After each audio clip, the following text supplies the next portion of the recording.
ਜੇਕਰ ਤੁਹਾਨੂੰ ਹਰ ਰੋਜ਼ ਸਵੇਰੇ ਇੱਕ ਜਿਉਂਦਾ ਡੱਡੂ ਖਾਣ ਨੂੰ ਦਿੱਤਾ ਜਾਵੇ ਤਾਂ ਤੁਸੀਂ ਉਸ ਨੂੰ ਦਿਨ ਵਿੱਚ ਕਿਸ ਵੇਲੇ ਖਾਣਾ ਪਸੰਦ ਕਰੋਗੇ? ਇਸ ਕਿਤਾਬ ਵਿੱਚ ਡੱਡੂ ਤੋਂ ਭਾਵ ਤੁਹਾਡੇ ਸਭ ਤੋਂ ਮਹੱਤਵਪੂਰਨ ਕੰਮ ਤੋਂ ਹੈ ਅਤੇ ਜੇਕਰ ਤੁਸੀਂ ਇਸ ਨੂੰ ਸਵੇਰੇ ਹੀ ਖਾ ਲੈਂਦੇ ਹੋ ਤਾਂ ਸੰਭਾਵਨਾ ਹੈ ਕਿ ਤੁਹਾਡਾ ਸਾਰਾ ਦਿਨ ਇਸ ਸੰਤੁਸ਼ਟੀ ਨਾਲ ਲੰਘੇਗਾ ਕਿ ਇਹ ਸਭ ਤੋਂ ਭੈੜਾ ਕੰਮ ਪੂਰਾ ਹੋ ਚੁੱਕਾ ਹੈ। ਪਰ ਜੇਕਰ ਤੁਸੀਂ ਇਸ ਕੰਮ ਨੂੰ ਕਰਨ ਵਿੱਚ ਟਾਲ ਮਟੋਲ ਕਰਦੇ ਹੋ ਜਾਂ ਦਿਨ ਦੇ ਅਖੀਰ ਵਿੱਚ ਕਰਨ ਬਾਰੇ ਸੋਚਦੇ ਹੋ ਤਾਂ ਪੂਰੀ ਸੰਭਾਵਨਾ ਹੈ ਕਿ ਤੁਸੀਂ ਇਸ ਕੰਮ ਨੂੰ ਪੂਰਾ ਨਹੀਂ ਕਰੋਗੇ ਅਤੇ ਸਾਰਾ ਦਿਨ ਬਸ ਇਸ ਬਾਰੇ ਸੋਚਣ ਵਿੱਚ ਹੀ ਗੁਜ਼ਾਰ ਦੇਵੋਗੇ। ਪਰ ਜੇਕਰ ਤੁਸੀਂ ਇਸ ਕੰਮ ਨੂੰ ਜਲਦੀ ਪੂਰਾ ਕਰ ਲੈਂਦੇ ਹੋ ਤਾਂ ਇਹ ਤੁਹਾਡੇ ਜੀਵਨ ਅਤੇ ਨਤੀਜਿਆਂ 'ਤੇ ਸਭ ਤੋਂ ਵੱਡਾ ਸਕਾਰਾਤਮਕ ਪ੍ਰਭਾਵ ਪਾਉਂਦਾ ਹੈ।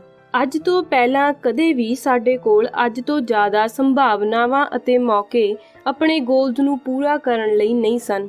ਸਕਸੈਸਫੁਲ ਬਣਨ ਲਈ ਸਭ ਤੋਂ ਜ਼ਿਆਦਾ ਪ੍ਰਭਾਵ ਪਾਉਣ ਵਾਲੀ ਕੁਆਲਿਟੀ ਜਾਂ ਸਕਿੱਲ ਹੈ ਸਾਡੀ ਮੋਸਟ ਇੰਪੋਰਟੈਂਟ ਟਾਸਕ ਨੂੰ ਚੂਜ਼ ਕਰਨ ਦੀ ਐਬਿਲਿਟੀ।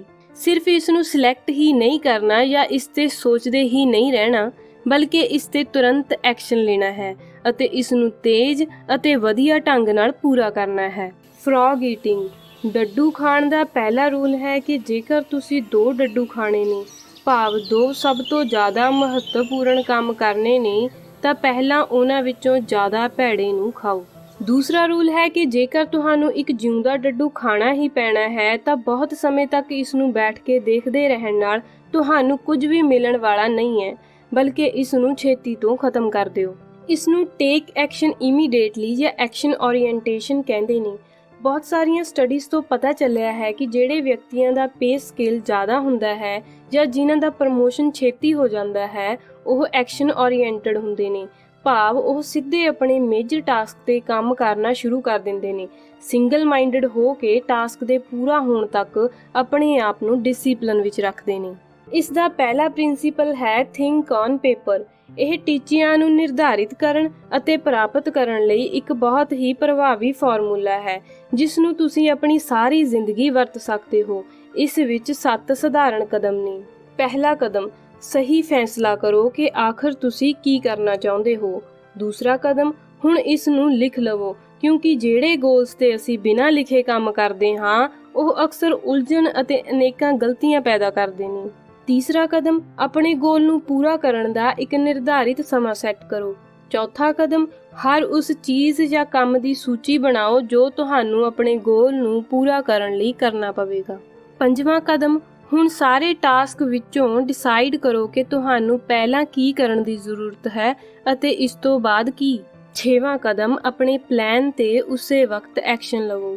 ਸੱਤਵਾਂ ਕਦਮ, ਹਰ ਦਿਨ ਕੁਝ ਨਾ ਕੁਝ ਕਰਨ ਦਾ ਸੰਕਲਪ ਕਰੋ ਜੋ ਤੁਹਾਡੇ ਮੇਜਰ ਗੋਲ ਨੂੰ ਪੂਰਾ ਕਰਨ ਲਈ ਜ਼ਰੂਰੀ ਹੋਵੇ।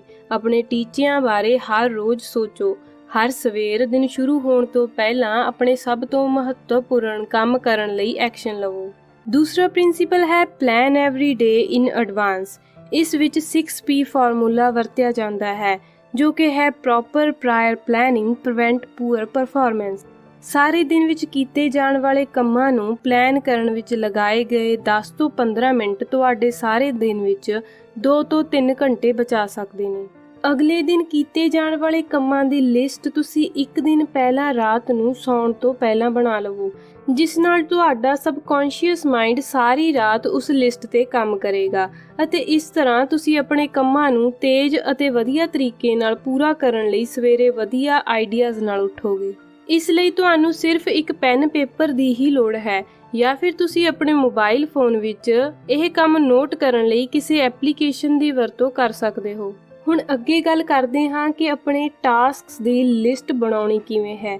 ਇਸ ਨੂੰ ਅਗਲੇ ਪੁਆਇੰਟ ਰਾਹੀਂ ਸਮਝਦੇ ਹਾਂ। Different lists for different purposes. ਤੁਹਾਨੂੰ ਵੱਖ-ਵੱਖ ਉਦੇਸ਼ਾਂ ਲਈ ਵੱਖਰੀਆਂ ਲਿਸਟਾਂ ਦੀ ਜ਼ਰੂਰਤ ਹੈ। ਪਹਿਲਾਂ ਤੁਸੀਂ ਇੱਕ ਮਾਸਟਰ ਲਿਸਟ ਬਣਾਓ। ਇਸ ਵਿੱਚ ਉਹ ਸਾਰੇ ਕੰਮ ਲਿਖੋ ਜੋ ਤੁਸੀਂ ਭਵਿੱਖ ਵਿੱਚ ਕਰਨਾ ਚਾਹੁੰਦੇ ਹੋ ਜਾਂ ਤੁਹਾਡੇ ਲਈ ਕਰਨਾ ਬਹੁਤ ਜ਼ਰੂਰੀ ਹੈ। ਦੂਸਰੇ ਨੰਬਰ 'ਤੇ ਤੁਸੀਂ ਇੱਕ ਮੰਥਲੀ ਲਿਸਟ ਬਣਾਓ ਜਿਸ ਵਿੱਚ ਤੁਸੀਂ ਆਉਣ ਵਾਲੇ ਮਹੀਨੇ ਵਿੱਚ ਜੋ ਕੰਮ ਕਰਨੇ ਨੇ ਉਹਨਾਂ ਨੂੰ ਲਿਖੋ। ਤੀਸਰੇ ਨੰਬਰ 'ਤੇ ਤੁਸੀਂ ਇੱਕ ਵੀਕਲੀ ਲਿਸਟ ਬਣਾਓ ਜਿਸ ਵਿੱਚ ਤੁਸੀਂ ਇੱਕ ਹਫ਼ਤੇ ਵਿੱਚ ਕੀਤੇ ਜਾਣ ਵਾਲੇ ਕੰਮਾਂ ਨੂੰ ਲਿਖੋਗੇ। ਆਥਰ ਨੂੰ ਬਹੁਤ ਸਾਰੇ ਲੋਕਾਂ ਨੇ ਦੱਸਿਆ ਕਿ ਕੁਝ ਸਮਾਂ ਆਉਣ ਵਾਲੇ ਹਫ਼ਤੇ ਨੂੰ ਪਲਾਨ ਕਰਨ 'ਤੇ ਲਗਾਉਣ ਨਾਲ ਉਹਨਾਂ ਦੀ ਪ੍ਰੋਡਕਟਿਵਿਟੀ ਵਿੱਚ ਬੇਹਿਸਾਬ ਵਾਧਾ ਹੋਇਆ। ਅਖੀਰ ਵਿੱਚ ਤੁਸੀਂ ਆਪਣੀ ਮੰਥਲੀ ਅਤੇ ਵੀਕਲੀ ਲਿਸਟ ਵਿੱਚੋਂ ਚੀਜ਼ਾਂ ਨੂੰ ਆਪਣੀ ਡੇਲੀ ਲਿਸਟ ਵਿੱਚ ਟ੍ਰਾਂਸਫਰ ਕਰ ਲੈਣਾ ਹੈ ਅਤੇ ਜਿਹੜੇ ਕੰਮ ਪੂਰੇ ਹੋ ਜਾਣਗੇ ਉਹਨਾਂ ਨੂੰ ਟਿਕ ਕਰਦੇ ਜਾਓ। ਹੁਣ ਗੱਲ ਕਰਦੇ ਹਾਂ ABCDE ਮੈਥਡ ਦੀ। ਇਹ ਮੈਥਡ ਲਿਸਟ ਵਿਚਲੇ ਕੰਮਾਂ ਨੂੰ ਪ੍ਰਾਇਓਰਟਾਈਜ਼ ਕਰਨ ਵਿੱਚ ਮਦਦ ਕਰਦਾ ਹੈ। ਇਸ ਮੈਥਡ ਵਿੱਚ ਅਸੀਂ ਆਪਣੇ ਕੰਮਾਂ ਅੱਗੇ A, B, C, D ਅਤੇ E ਲਿਖਾਂਗੇ। ਇਹ ਅਸੀਂ ਉਹਨਾਂ ਕੰਮਾਂ ਦੇ ਅੱਗੇ ਲਿਖਾਂਗੇ ਜੋ ਕਿ ਸਭ ਤੋਂ ਜ਼ਿਆਦਾ ਜ਼ਰੂਰੀ ਨੇ, ਜਿਨ੍ਹਾਂ ਦੇ ਪੂਰਾ ਹੋਣ ਜਾਂ ਨਾ ਹੋਣ ਨਾਲ ਸਾਡੇ ਤੇ ਸੀਰੀਅਸ ਪੋਜ਼ਿਟਿਵ ਜਾਂ ਨੈਗੇਟਿਵ ਪ੍ਰਭਾਵ ਪੈਂਦਾ ਹੈ। ਉਦਾਹਰਣ ਲਈ ਕਿਸੇ ਬਹੁਤ ਜ਼ਰੂਰੀ ਕਸਟਮਰ ਨੂੰ ਮਿਲਣਾ ਜਾਂ ਕੋਈ ਜ਼ਰੂਰੀ ਰਿਪੋਰਟ ਨੂੰ ਤਿਆਰ ਕਰਨਾ ਜੋ ਤੁਹਾਡੇ ਬੌਸ ਨੂੰ ਮੀਟਿੰਗ ਵਿੱਚ ਲਾਜ਼ਮੀ ਤੌਰ ਤੇ ਚਾਹੀਦੀ ਹੋਵੇ। ਅਤੇ ਜੇਕਰ ਤੁਹਾਨੂੰ ਅਜਿਹੇ ਇੱਕ ਤੋਂ ਜ਼ਿਆਦਾ ਕੰਮ ਹੋਣ ਤਾਂ ਤੁਸੀਂ ਉਹਨਾਂ ਨੂੰ A1, A2 ਜਾਂ A3 ਕਰਕੇ ਵੀ ਹਰ ਇੱਕ ਕੰਮ ਦੇ ਅੱਗੇ ਲਿਖ ਸਕਦੇ ਹੋ। ਹੁਣ ਇਸ ਤੋਂ ਅੱਗੇ B ਉਹਨਾਂ ਕੰਮਾਂ ਅੱਗੇ ਲਿਖੋ ਜੋ A ਜਿੰਨੇ ਇੰਪੋਰਟੈਂਟ ਤਾਂ ਨਹੀਂ, ਪਰ ਇਹਨਾਂ ਨੂੰ ਨਾ ਕਰਨ ਨਾਲ ਸ਼ਾਇਦ ਕੋਈ ਨੁਕਸਾਨ ਹੋ ਸਕਦਾ ਹੈ ਜਾਂ ਕੋਈ ਡਿਸਰਿਸਪੈਕਟ ਫੀਲ ਕਰ ਸਕਦਾ ਹੈ। ਜਿਵੇਂ ਕਿ ਕਿਸੇ ਦੀ ਫੋਨ ਕਾਲ ਪਿਕ ਨਾ ਕਰਨ ਤੇ ਤੁਸੀਂ ਮੈਸੇਜ ਕਰਕੇ ਦੱਸ ਸਕਦੇ ਹੋ, ਪਰ B ਕੈਟਾਗਰੀ ਦੇ ਕੰਮ ਤੁਸੀਂ ਉਦੋਂ ਤੱਕ ਨਹੀਂ ਕਰਨੇ ਜਦੋਂ ਤੱਕ ਤੁਸੀਂ A ਕੈਟਾਗਰੀ ਦੇ ਕੰਮਾਂ ਨੂੰ ਪੂਰਾ ਨਹੀਂ ਕਰ ਲੈਂਦੇ। ਹੁਣ C ਵਿੱਚ ਉਹ ਟਾਸਕ ਹੁੰਦੇ ਨੇ ਜਿਨ੍ਹਾਂ ਨੂੰ ਜੇਕਰ ਤੁਸੀਂ ਪੂਰਾ ਕਰ ਲੈਂਦੇ ਹੋ ਜਾਂ ਨਹੀਂ ਵੀ ਕਰਦੇ ਤਾਂ ਕੋਈ ਬਹੁਤ ਜ਼ਿਆਦਾ ਫਰਕ ਨਹੀਂ ਪੈਂਦਾ। ਸੋ A ਅਤੇ B ਲਿਸਟ ਦੇ ਕੰਮ ਕਰਨ ਤੋਂ ਬਾਅਦ ਜੇਕਰ ਸਮਾਂ ਬਚੇ ਤਾਂ ਇਹ ਕੰਮ ਕਰ ਲਵੋ। D ਉਹਨਾਂ ਕੰਮਾਂ ਅੱਗੇ ਲਿਖੋ ਜੋ ਤੁਸੀਂ ਕਿਸੇ ਹੋਰ ਤੋਂ ਵੀ ਕਰਵਾ ਸਕਦੇ ਹੋ ਤਾਂ ਜੋ ਤੁਸੀਂ ਆਪਣੀ A ਕੈਟਾਗਰੀ ਦੇ ਕੰਮਾਂ ਲਈ ਸਮਾਂ ਬਚਾ ਸਕੋ। ਅਤੇ E ਵਿੱਚ ਉਹ ਕੰਮ ਹੁੰਦੇ ਨੇ ਜਿਨ੍ਹਾਂ ਨੂੰ ਤੁਸੀਂ ਨਾ ਵੀ ਕਰੋ ਤਾਂ ਕੋਈ ਫਰਕ ਨਹੀਂ ਪੈਂਦਾ। ਇਹ ਆਮ ਤੌਰ ਤੇ ਉਹ ਕੰਮ ਹੁੰਦੇ ਨੇ ਜੋ ਅਸੀਂ ਆਦਤਨ ਤੌਰ ਤੇ ਕਰਦੇ ਰਹਿੰਦੇ ਹਾਂ ਜਾਂ ਸਾਨੂੰ ਇਹ ਕੰਮ ਕਰਨਾ ਵਧੀਆ ਲੱਗਦਾ ਹੈ, ਜਿਵੇਂ ਕਿ TV ਤੇ ਸੀਰੀਅਲ ਦੇਖਣਾ, ਮੋਬਾਈਲ ਤੇ ਬੇਫਜ਼ੂਲ ਵਿੱਚ ਸਮਾਂ ਬਰਬਾਦ ਕਰਨਾ ਜਾਂ ਐਵੇਂ ਹੀ ਵਗਾਰਾਂ ਕਰਦੇ ਰਹਿਣਾ। ਇਹ ਤੁਹਾਡੇ ਇਹ ਟਾਸਕ ਦੇ ਸਮੇਂ ਨੂੰ ਖਰਾਬ ਕਰਦੇ ਨੇ। ਟਾਈਮ ਮੈਨੇਜਮੈਂਟ ਸਕਿੱਲ ਡਿਵੈਲਪ ਕਰਨ ਦਾ ਸਭ ਤੋਂ ਮੁੱਖ ਕਾਰਨ ਇਹ ਹੈ ਕਿ ਇਸ ਨਾਲ ਤੁਸੀਂ ਆਪਣੇ ਕੰਮ ਵਿੱਚ ਉਹ ਸਭ ਕੁਝ ਛੇਤੀ ਪੂਰਾ ਕਰ ਲੈਂਦੇ ਹੋ ਜੋ ਵਾਕਈ ਹੀ ਬਹੁਤ ਜ਼ਿਆਦਾ ਜ਼ਰੂਰੀ ਹੈ ਅਤੇ ਆਪਣੀ ਪਰਸਨਲ ਜ਼ਿੰਦਗੀ ਲਈ ਜ਼ਿਆਦਾ ਤੋਂ ਜ਼ਿਆਦਾ ਸਮਾਂ ਕੱਢ ਸਕਦੇ ਹੋ ਜੋ ਤੁਹਾਨੂੰ ਸਰਵ ਉੱਤਮ ਖੁਸ਼ੀ ਅਤੇ ਸੰਤੁਸ਼ਟੀ ਦੇਵੇਗਾ। ਅਗਲਾ point, prepare thoroughly before you begin ਦੱਸਦਾ ਹੈ ਕਿ ਕੋਈ ਵੀ ਕੰਮ ਸ਼ੁਰੂ ਕਰਨ ਤੋਂ ਪਹਿਲਾਂ ਉਸ ਕੰਮ ਨੂੰ ਕਰਨ ਲਈ ਜ਼ਰੂਰੀ ਚੀਜ਼ਾਂ ਆਪਣੇ ਡੈਸਕ ਤੇ ਚੰਗੀ ਤਰ੍ਹਾਂ ਅਰੇਂਜ ਕਰ ਲਵੋ। ਜਿਵੇਂ ਕਿ ਅਸੀਂ ਰਸੋਈ ਵਿੱਚ ਕੋਈ ਵੀ ਡਿਸ਼ ਤਿਆਰ ਕਰਨ ਤੋਂ ਪਹਿਲਾਂ ਸਾਰੇ ਇਨਗਰੀਡੀਐਂਟਸ ਇਕੱਠੇ ਕਰਦੇ ਹਾਂ, ਇਸ ਤਰ੍ਹਾਂ ਕਰਨ ਨਾਲ ਕੰਮ ਛੇਤੀ ਹੋ ਜਾਂਦਾ ਹੈ ਅਤੇ ਸਾਨੂੰ ਬਾਰ-ਬਾਰ ਚੀਜ਼ਾਂ ਲੱਭਣ ਦੀ ਲੋੜ ਨਹੀਂ ਪੈਂਦੀ। ਅਗਲਾ ਪੁਆਇੰਟ ਹੈ ਪੁੱਟ ਪ੍ਰੈਸ਼ਰ ਔਨ ਯੂਅਰਸੈਲਫ।